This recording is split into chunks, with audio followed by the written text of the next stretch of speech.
পিছিয়ে আছো যারা, নতুন যোগ হয়েছো, ভাবছো আমি তাদের সঙ্গে কিভাবে তাল মেলাবো, কোনো টেনশনের কারণ নেই।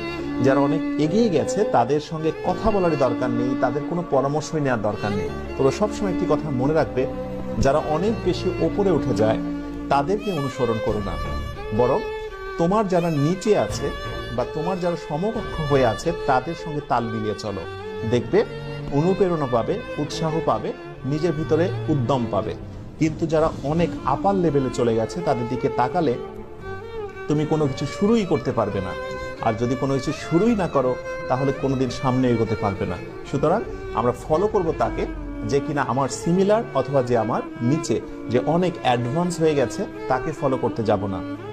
আমার কথাটা যদি বিশ্বাস না হয়, নিজের একটি বাস্তব এক্সাম্পল নিজের সঙ্গে মিলিয়ে নাও।